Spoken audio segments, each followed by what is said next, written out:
Maintenant, on va en arriver, Bezrat Hashem, à la problématique du café.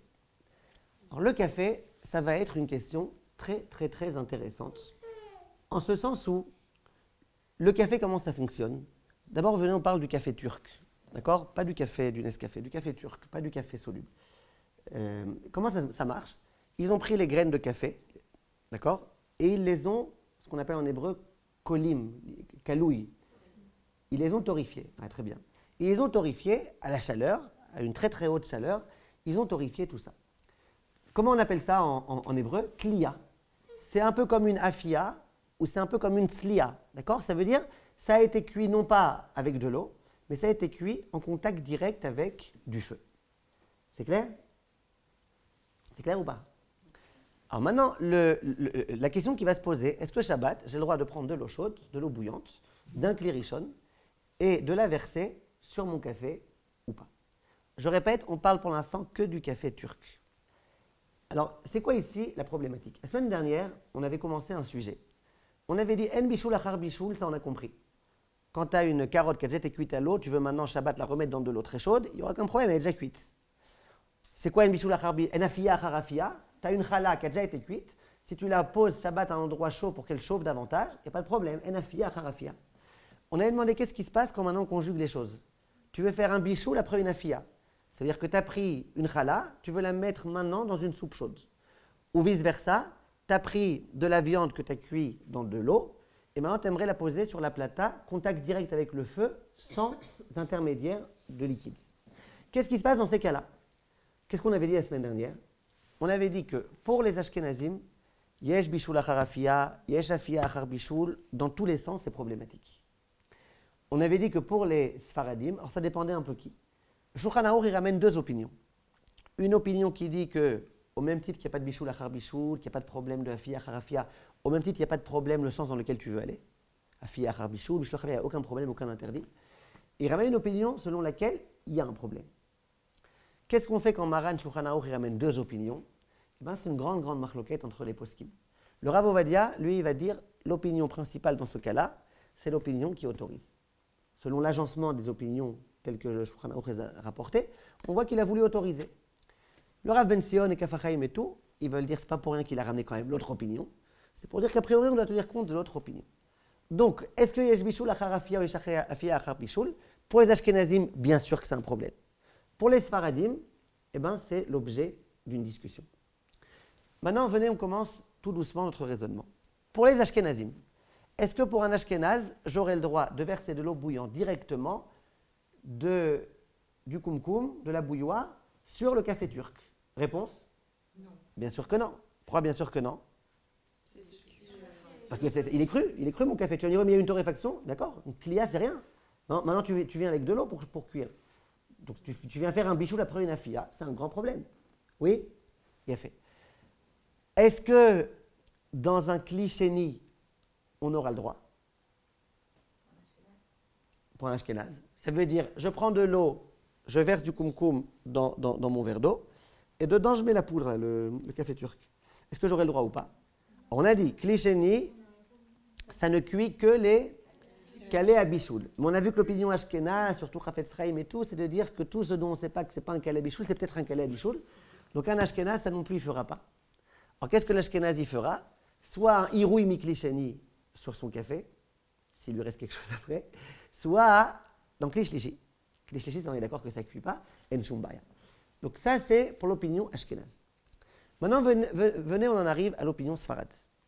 Si on pense comme les poskim qui disent, les poskim sfaradim, qui disent que pour le Shulchan Aruch, il y a un problème de bichoul achar afia, ça sera un petit peu comme les ashkenazim. Ça veut dire que dans irouï mikli rishon, c'est sûr qu'on ne fera pas. Et dans un kli sheni, on pourrait éventuellement autoriser. J'ai une grande question sur le Rav Ben Sion Abba Shaul, parce que lui, il dit, si tu veux faire ton café turc, que dans un kli shlishi. Pourquoi pas kli sheni? C'est pas un kalé à bichoul, le café. C'est maximum, c'est un safek kalé à bichoul.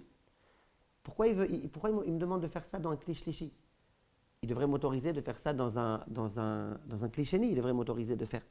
Parce que ce n'est pas un kalé à bichoul. Et le Rav Ben Sion lui-même, il est d'accord que tout ce qui ne rentre pas dans la liste des calés à bichoul, ce n'est pas la peine de craindre que c'est quelque chose qui se cuit facilement.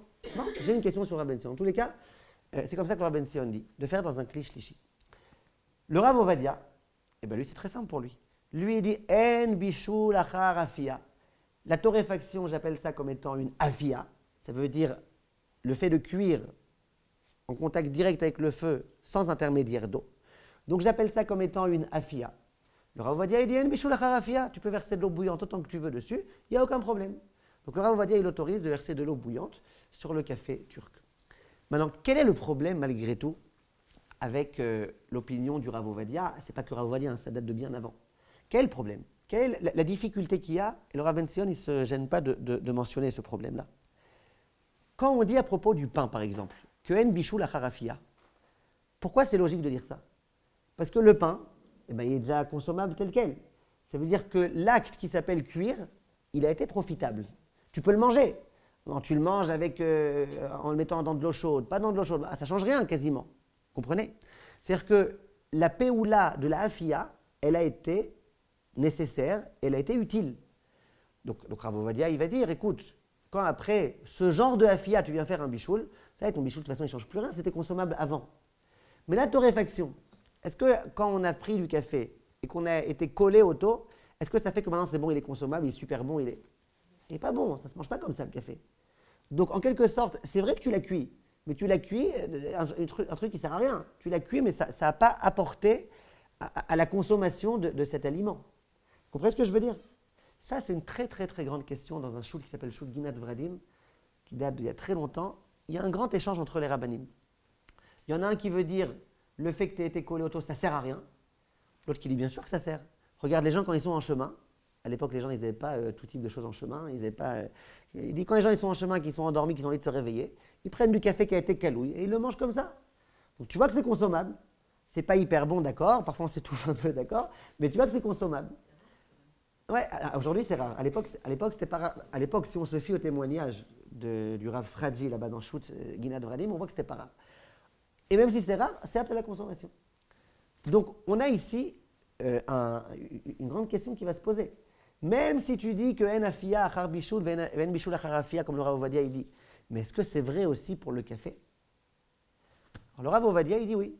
Comme il y en a qui disent que c'est consommable tel quel, la preuve, il y a des gens qui en chemin, quand ils n'ont pas d'autre choix, ils le prennent comme ça, c'est que c'est consommable.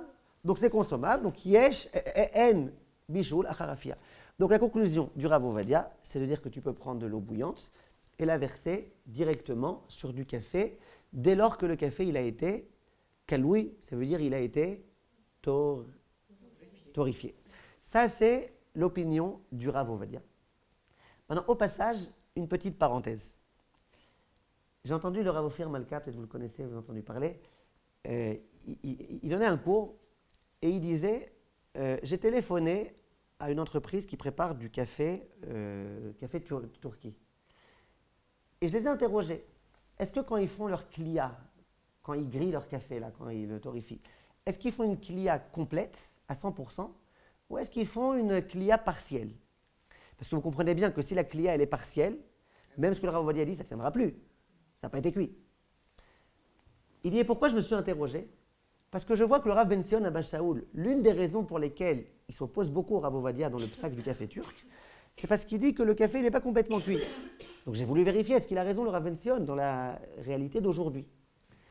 Il dit, ils m'ont dit que le café turc, il est complètement cuit. Et la preuve, tout café turc qui est marron foncé, c'est qu'il a subi une torréfaction totale. Le café que certains Arabes prennent, et qui est un café turc qui est un peu jaune comme ça, lui, c'est qu'il n'a pas eu une torréfaction totale. Mais le café turc marron foncé, comme vous le connaissez, ça veut dire qu'il y a eu une torréfaction totale. Maintenant, Acharei Amechila, je pense que le Rav Ophir Malka, dans ce cas, il n'a pas compris le Rav Ben Sion. Le Rav Ben Sion, il ne dit pas du tout, j'ai vu dans les mots, il ne dit pas que le café turc, la raison pour laquelle je m'oppose, c'est qu'il n'a pas été cuit suffisamment partiel ou total. Il ne dit pas ça du tout. Il dit même si c'est total, ça ne se mange pas comme ça, du café. C'est-à-dire que lui, il voudrait arriver à la conclusion que puisqu'aujourd'hui il est cuit complètement, le problème du Rav Ben Sion, il ne se pose plus. Mais ce n'est pas vrai. Le Rav Ben Sion, il ne dit pas que le problème, c'est que ça n'a pas été cuit complètement. C'est qu'il dit que même s'il y a eu une torréfaction totale, le café, ça ne se mange pas comme ça. Donc le problème du Rav Ben Sion, il reste. Donc en tout état de cause, halakha le maaseh. Celles qui veulent faire comme Rav Ovadia Yosef, elles ont droit de verser directement de l'eau bouillante sur du café turc marron foncé, on est sûr qu'il a été cuit complètement, il n'y aura aucun problème. En bishul achar kliya. Ça, c'est Rav Ovadia. Celles qui veulent faire comme Rav Ben Sion Abba Shaul et qui veulent craindre en tous les cas les deux problèmes, et le problème que le café turc, après la kliya, il n'était pas encore consommable, et le problème que Bichlal, c'est pas si évident que ça que En bishul achar afia, même pour les Sfaradim, elles seront obligées de faire, selon moi, dans un klisheni, selon ce qu'ils ont écrit dans le Orlet Sion, dans un klishlishi. D'après les Ashkenazim, il n'y aura pas d'autre choix que de faire ça dans un klishlishi. Ça, c'est la halacha pour le café turc.